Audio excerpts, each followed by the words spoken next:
This meeting is let me just try to connect with another.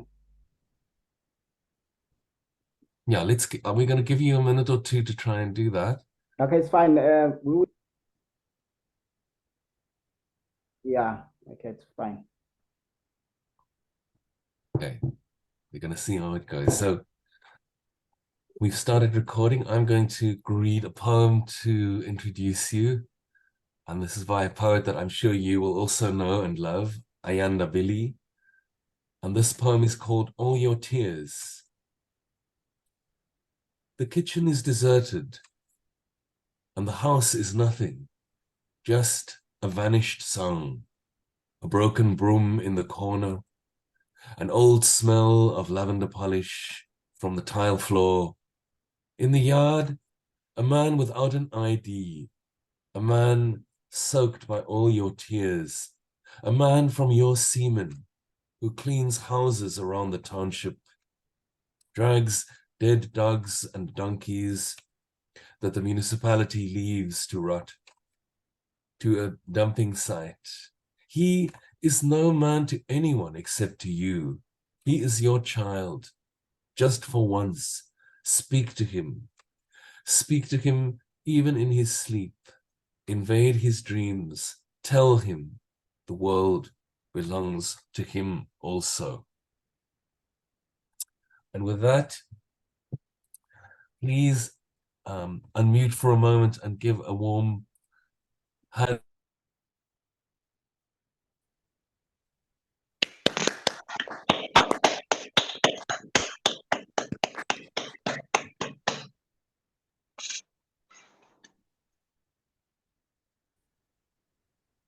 Okay. We can begin now, eh? I think so. Hello? Yes, Am you I can still see it. Okay. Just one moment. I just want to try this. If I fail from it, then I will mute the video because I want to connect with a different device. Just 2 minutes and see.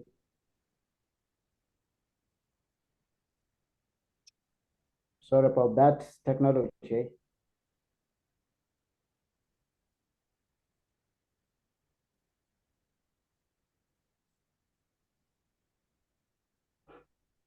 Okay, let's see.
Okay, it's fine.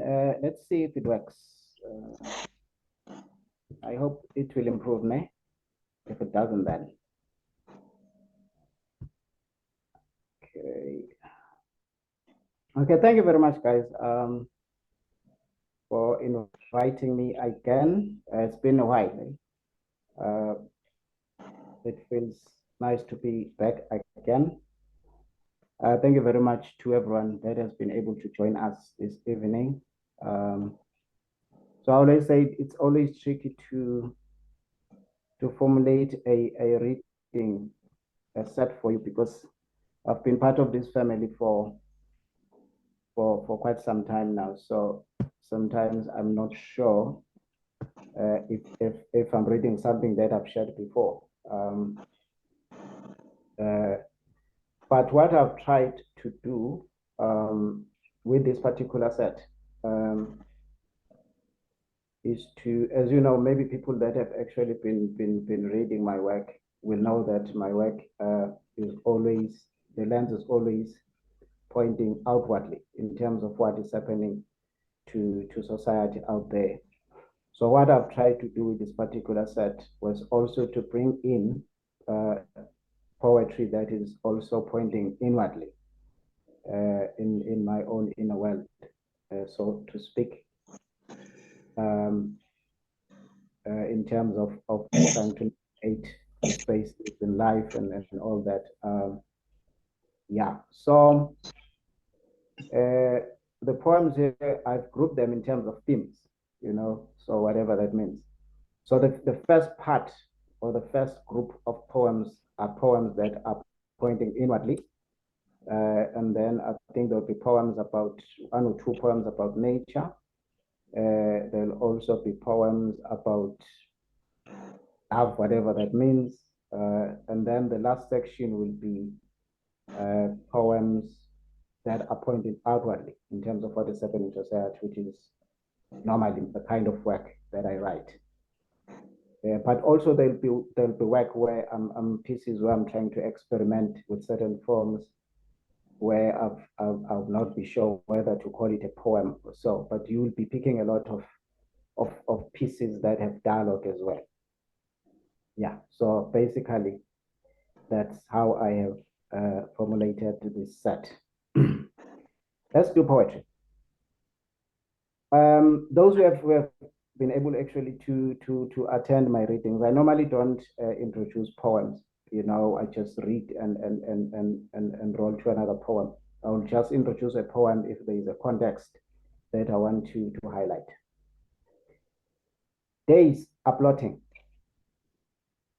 When days have started preparing costumes for your funeral, they avoid eye contact with you. They hide their mornings. They amend their sunset, so you become accustomed to things vanishing. They gently erase the calendar on your tongue. They hide avocado seeds from you to avoid orphaned trees.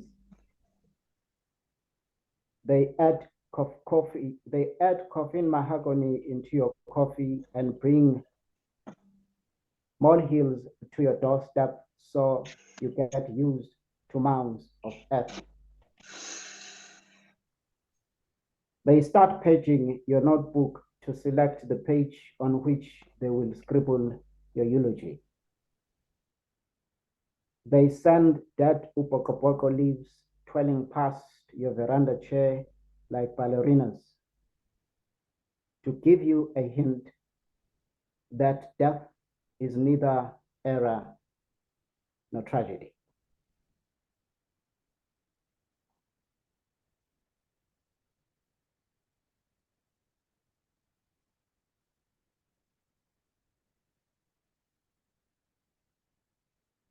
The morning. Without coffee, his morning is stillborn.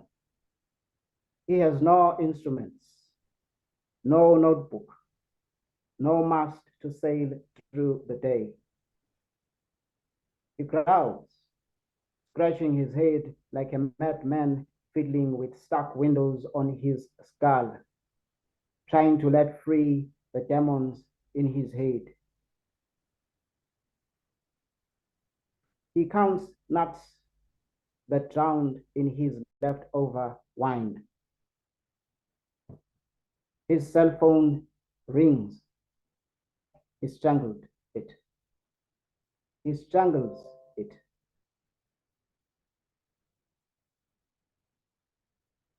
Dust on my desk. For the past 10 minutes, I've been staring at the dust accumulating on my desk. I'm tempted to grab a cloth and Mr. Min and revive the shine on my oak. Something tells me to let the dust be. Let it pile up until the grain of the wood is concealed.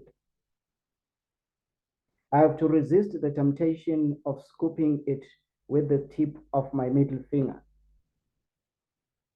If matter and I are made of dust, it means something of major significance is forming on my desk. A creation of some sort.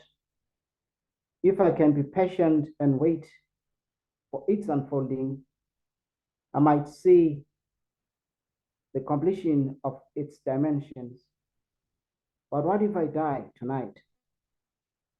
Surely they will clean the room and wipe away the dust.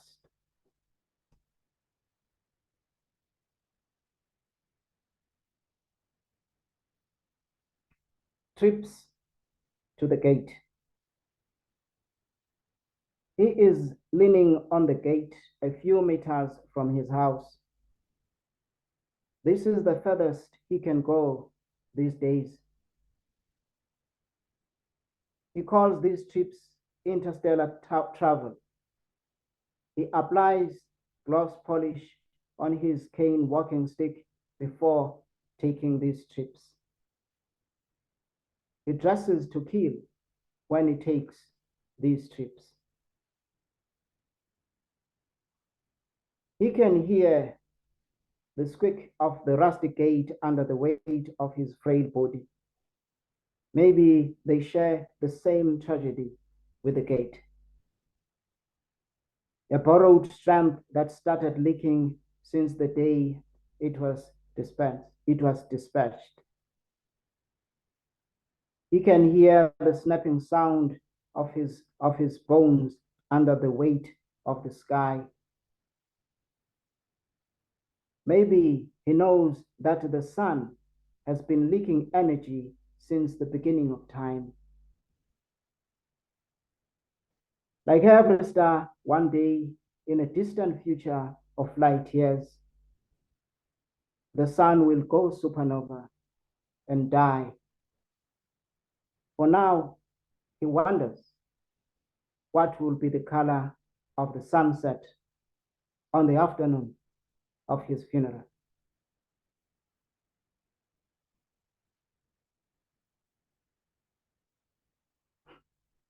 The rib cage.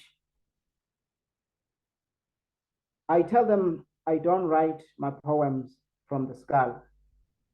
I write my poems from the rib cage.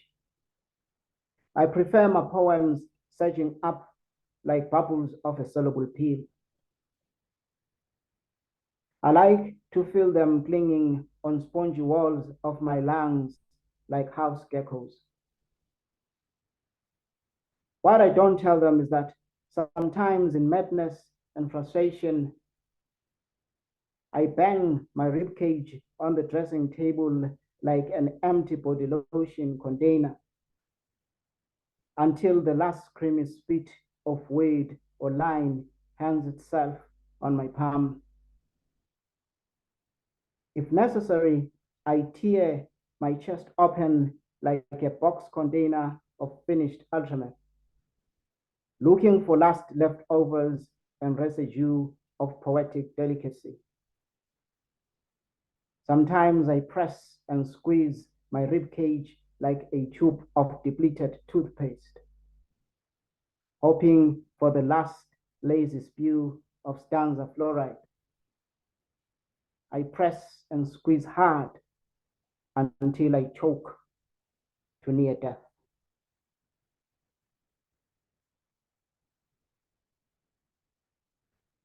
The mind. The mind is a tiny old hostel room. The tiled floor with messed up floral patterns. Scratches on the wall where things have been drawn and shattered. The gape on the collapsing ceiling revealing raptors like ribs on a butchered chest. Cobwebs clasping the chipped door onto the wooden frame. The sink tap leaking water the color of bronze. The curtain that looks like dry fan leaves. The dusty double bunk bed, the source of conflict between hope and anxiety. Every day is war between the two. Neither is prepared to surrender the top bunk.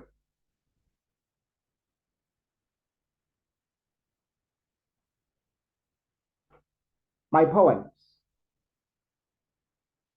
I want my poems to have unlockable doors and curtain-free windows.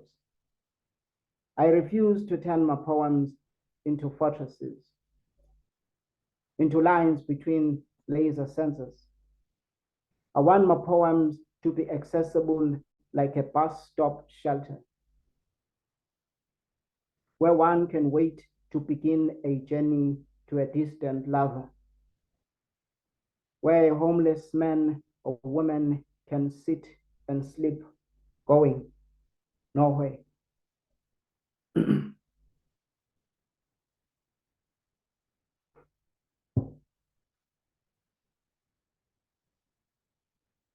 I've developed a very strange love for tea. um, yeah. Um, okay, this is a section now with the next group of poems that maybe looking at nature or environment or how we interact with the environment. This morning, small and big birds work the heavens like tent men, pulling and stretching, draping the sky ceiling with a quilt of dark and silver clouds from the horizon to the Ingwe Hills. Down here, industrial chimneys gape like shark mouths vomiting a sulfuric smoke that ascends to patch small openings on the drape, concealing even the tiniest peep of the sun. Today, we can only borrow blue from our memory. We will imagine the sky.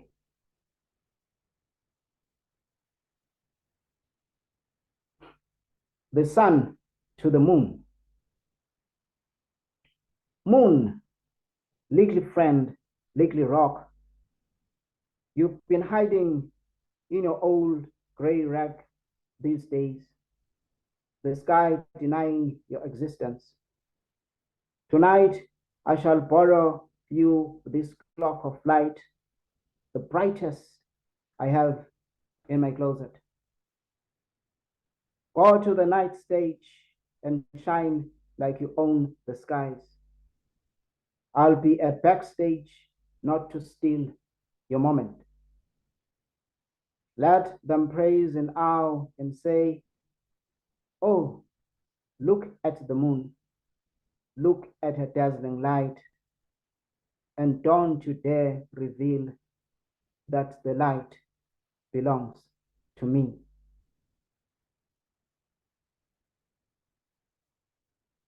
Rain.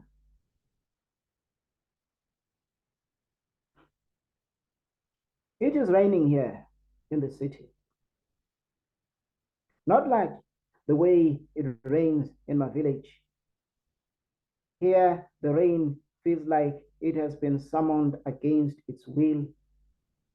Raindrops feel secondhand, as if they have been squeezed from a dirty mop. They feel like sweat on the skin. When it rains in my village, raindrops themselves come wet. They descend slowly and gentle as if they are still learning how to be a raindrop, untouched in terms of rain. When it rains in my village, the mist transforms each square meter into a secluded cubicle, so as to say, beloved, these raindrops are specifically made for you.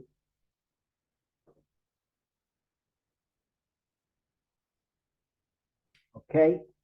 The next section is a theme of love. I hardly love write these so-called love poems. You know, I always say that what inspires me to write love poems is romantic movies. So yeah, I said there will be pieces where I'm trying to experiment. You know, sometimes I don't know whether I'll call it a poem or whatsoever. You know, but we'll be picking with these experimental pieces. There is a lot of dialogue anyway. Yeah. So this one is Patches on a Day, and they are longer. After the reading session, I poured myself a glass of wine and went outside to relax on the deck that was behind the main hall. The intention was not to isolate myself, but there was a sense of relief when I found that there was no one sitting there. I intentionally chose the table at the furthest corner of the deck in case the stats gradually changed. I sat down, took a mild wine sip, and tried to sync the blink of my eyes with a flashing neon light across the road.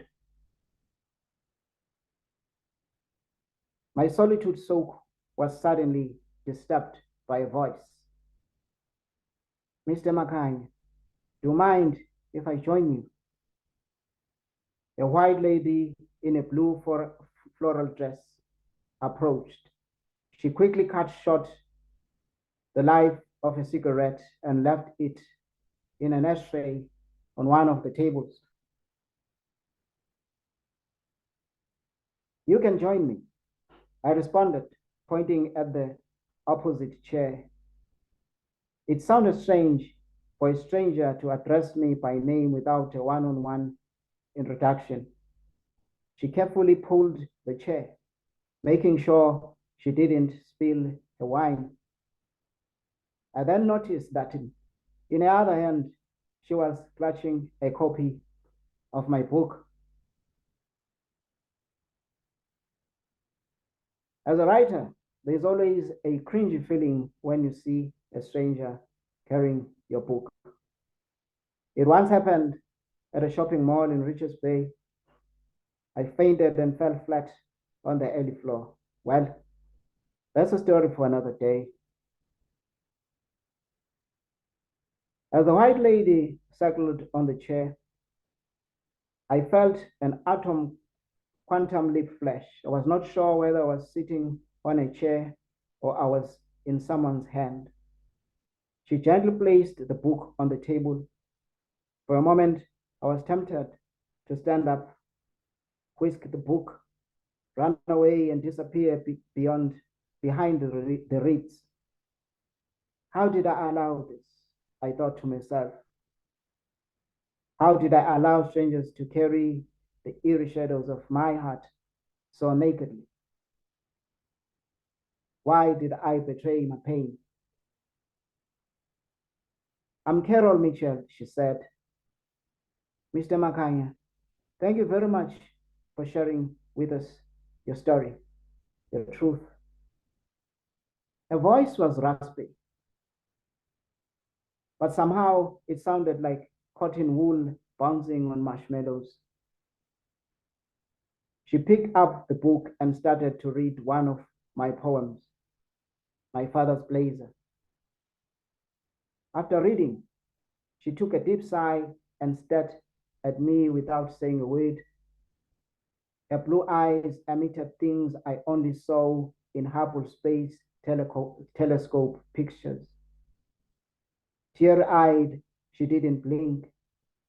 Maybe it was just a transit of the mellow in front of the corneas. It was clear that she wanted me to say something.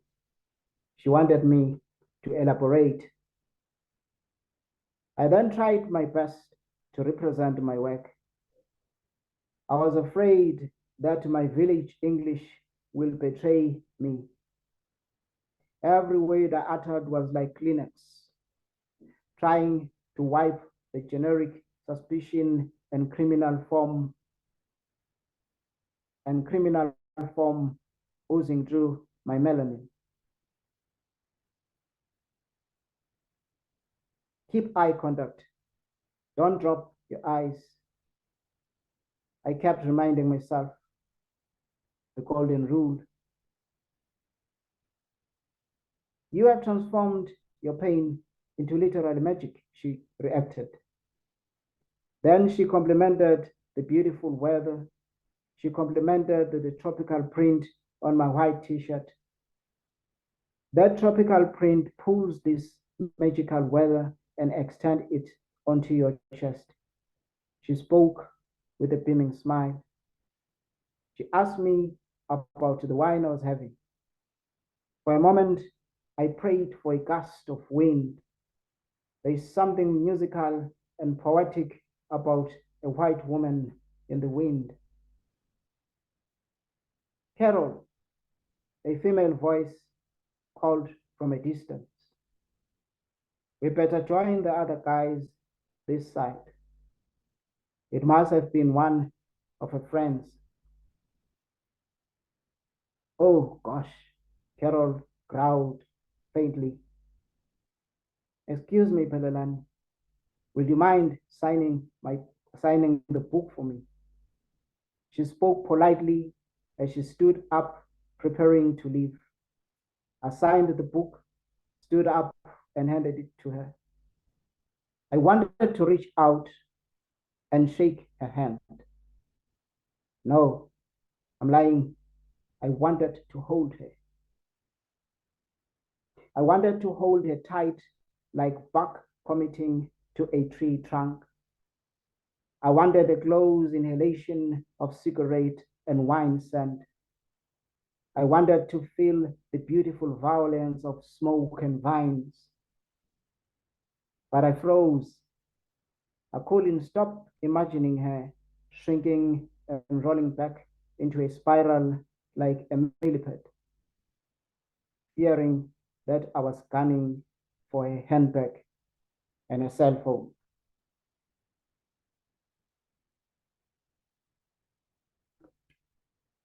Kalibase. Kalibase 2001. Kalibase is the name of a place, it's the name of a village in KZN. Kalibase 2001. Under the clear night sky of Umsinga, Kalibase, in the village of Kwatumagute clan, we stood on the small bridge made of wattle logs, the stream babbling beneath our heels. We uttered no words as we both vanished into the event horizon of each other's eyes. We held each other and swayed as if we were two tangled strands of umchiki grass in the wind. Above the Rocky Mountain, the full moon poised like a hesitant drop on a leaking roof. The elbow of the Milky Way vivid as if it was descending. Up the hill in the community hall where a night bash was held, a song echoed from loudspeakers. Brown Eyes by Destiny's Child. Across the stream in the reeds, a team of crickets resonated.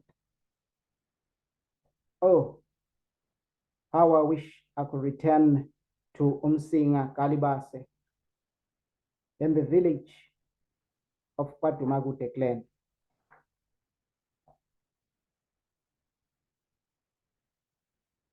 The evening session.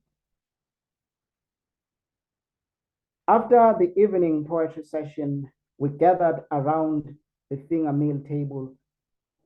She came straight to me, a pink scarf coiled around her neck. Long cheekbones and piercing eyes like Queen Nefertiti's bust. In a wet, cold Cape Town evening, I wondered where she imported the warmth that gloved her hand as she gently placed it on my shoulders. She had a fusion scent of camphor and jasmine. I love your poem, The Little Yellow House, she said. Between picking samosa and chicken and mayo sandwiches, I replied, I love the way you pronounce yellow.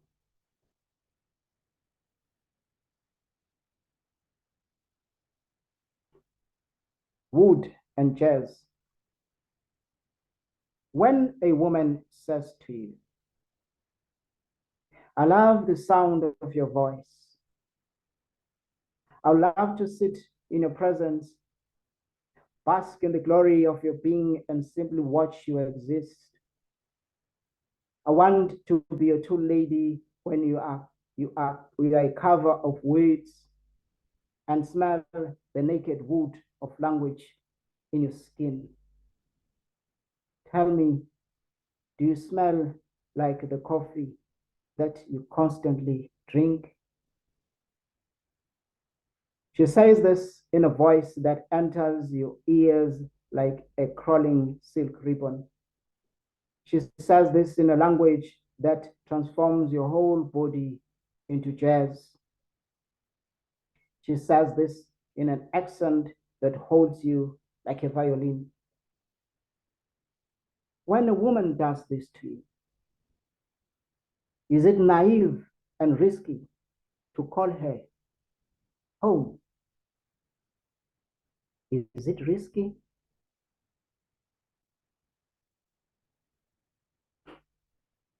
Poms. Poms as in Poms. Poms. I used to date this gorgeous woman. She called poems poems.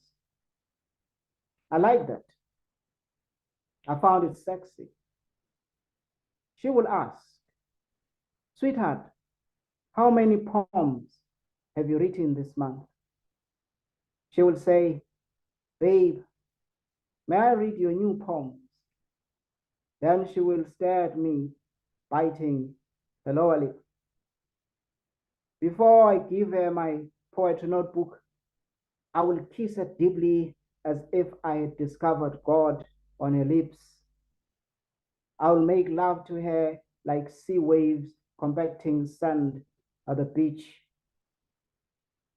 I didn't know whether I was aroused by the way she pronounced poems as poems, or that she cared that I write.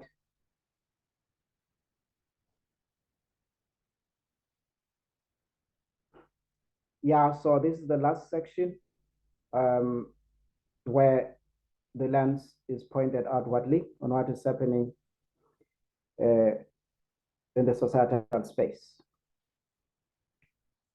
Potpourri and smoke. Nomcebo is a domestic worker. When she leaves for work in the morning, the squatter camp follows her like a stubborn pet. She tries to chase it away, but it clings on her clothes like the cotton strand of a splitting seam. She tries to cut it. It shreds her dress. Before knocking on the door of the madam's house in the leafy suburb, she leaves her patched shoes on the driveway. The smell of a best township sewage pipe knows how to hitchhike on shoes. When Namcebo enters the madam's house, she is trailed by the smoke of paraffin stove. Sometimes she is trailed by the smoke of wood fire. Sometimes she is trailed by a smell of candle wax. The madam stiffens her nose and sprays potpourri, a freshener, all over her house. This morning, Nomtaibo is wearing awkward, oversized clothes that disown her body. Today, she is trailed by a smoke of assorted burned things, burned wooden poles, burned zinc sheets, burned curtains, burned cardboard, burned blankets, burned paper, burned human flesh. The madam stiffens her nose, sprays the potpourri air freshener, and instructs Namcebo to open the windows. She gives a list of chores to Namcebo. Then she walks out with the car keys in her hand. Namcebo puts her clean pink duty uniform.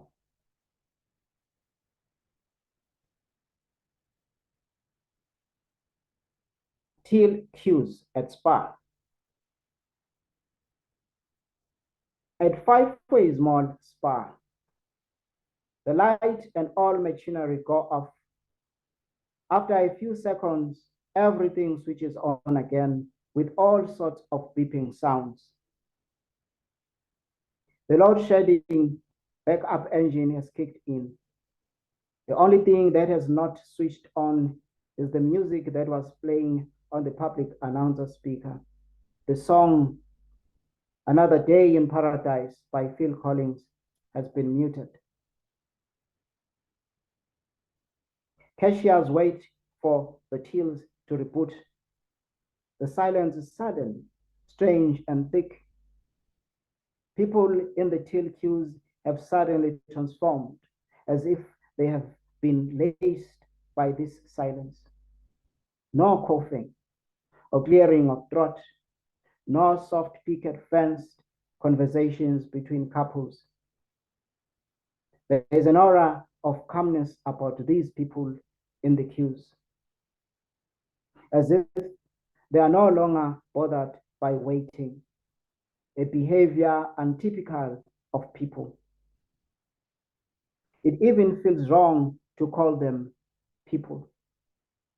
It feels divinely fitting to call them human entities in the queue. The uniform pensiveness in their faces, as if all of them are in a deep trance of ponder. These are not thoughts of domestic things, I swear.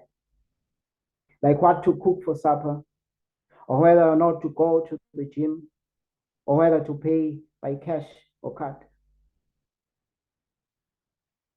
These must be thoughts of deeper things, like whether or not the Big Bang gave birth to existence, or existence gave birth to the Big Bang. Maybe confessions and regrets on what we have done to the planet. Maybe wondering why gravity pinned us on this dot of rock and water like dots on a dartboard. Maybe something didn't trust us. An old lady in a pink floral dress stares at parsley leaves and baby spinach in the basket. Under this trance, there is no way that she is just double checking the freshness. Maybe she is wondering about the elder of the Homo sapiens who risk their lives trying to figure out which leaves are edible and which ones are poisonous. Did they have a name? Did they die of poisoning during their study? Died for us, to save us. The queue slowly moved forward. 2 steps, a brief push of trolleys, as if everyone is getting closer and closer to the answer that will solve all mysteries.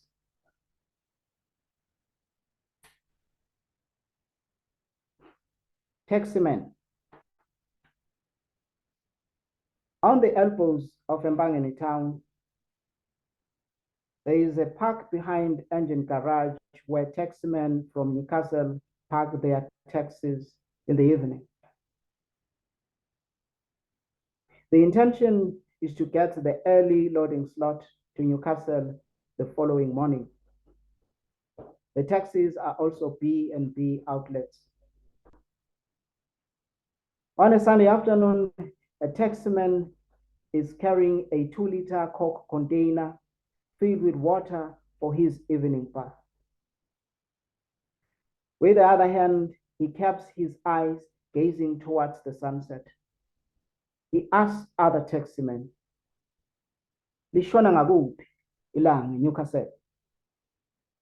In which direction does the sun set in Newcastle?" There is silence. The taximan is not where his body is. He is at home trying to calibrate cardinal points.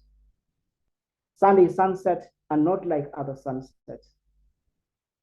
He is trying to catch the last glimpse of his home Sunday sunset before the night commands him to curl himself on the back seat of his taxi amid the chirp of crickets in a foreign town. The Oracle. Yesterday, the Oracle came to the village. She was wearing a cloak made of an animal skin that does not exist in our land. Its thick black fur pointed to far freezing lands. She summoned the elders together under Umsinzi tree up the Ingwe Hill.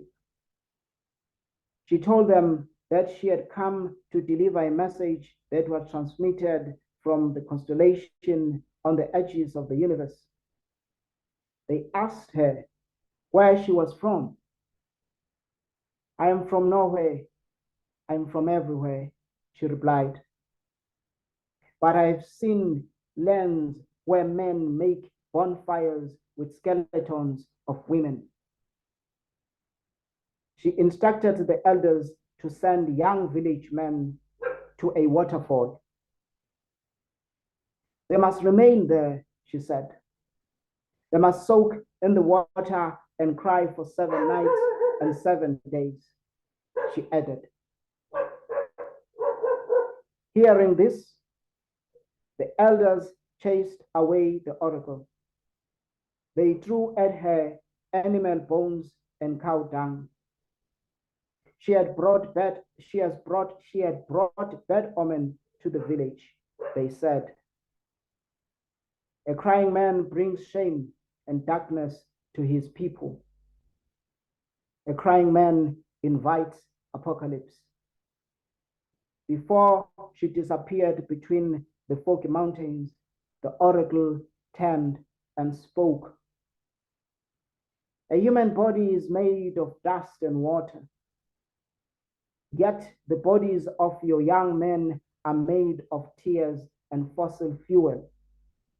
Their pores leak gas and sparks. Their veins carry everything flammable.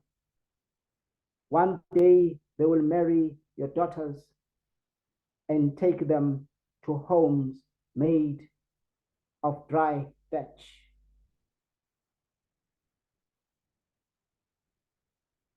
The sound of Ifofo. Ifofo is a 1996 Toyota Stallion Baki, but in villages they transformed it into a taxi. So what I normally do, buy this Fofo, it has a canopy. So what they do, they will improvise and put benches at the back and use that as a taxi to transport villagers. I don't know, I think they also do that in townships. But normally the word Ifofo means the box of matches. So the way that passengers will be squeezed through this small space at the back of Ifofo or at the back of this particular baki, it will be like matchsticks, in a box of matches. So that's why they call this particular baki E44. But it's just a baki that has been transformed into a taxi. the sound of ifofo. A little girl waits in the rondavel. She is playing pick a finger with her left hand to determine whether or not to start wood fire. Her mother left in the morning to sell beadwork at the market.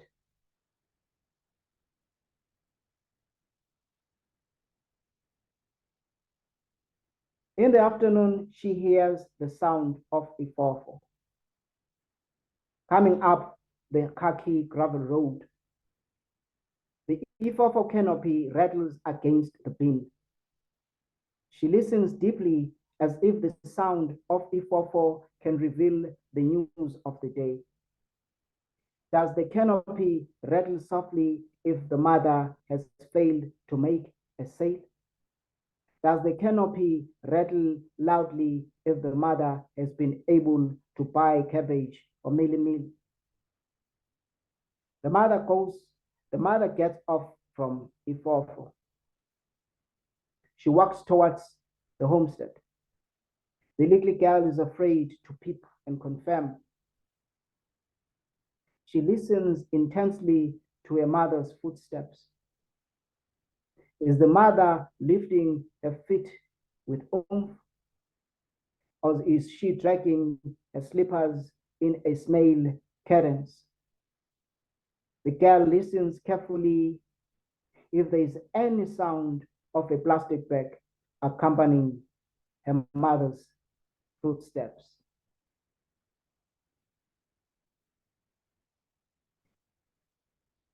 Hymns on the riverbank. This is a poem that I wrote after a tragic event that happened in KZN at Umdloti River, where two young boys drowned. It's an incident that happened on the 28th of April this year. Hymns on the riverbank. A red rescue helicopter hovers above the waters of Umdloti River like a dragonfly. The river hides its guilt beneath the imagined plant leaves. The dead water, the dark water acts dead. Family members wait on the riverbank. Now they know that the river is a ruthless predator with liquid jaws. They are waiting on ingongoni grass near a thicket. They start singing a gospel hymn, a hymn about the banks of Jordan River. Maybe the boys didn't drown. Maybe they crossed the river to the promised land. The two young boys had come for fishing. The river feeds the village. Maybe the river is like a farmer who feeds his stock so that one day he can slaughter for a feast. If our bodies are made of water, doesn't that mean we are children of rivers? Do rivers practice filial cannibalism? A rescue boat is dragged out of the river with a bundle of two body bags. A wail of village women erupts, its vibrations inciting thick ripples on the water. A river's remorse, semantics of loss. Thank you very much. That will be all. Thank you. Thank you. Thank you very much. That was wonderful. Can we all please unmute our mics and offer a round of applause for that gorgeous reading?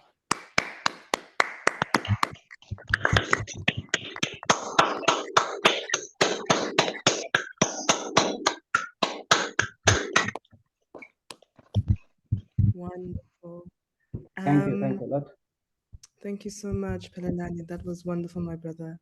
And it's a real joy to be able to sit with you and listen to your work in great detail and to allow the work to breathe. So I want to open up, or maybe I should stop the recording first.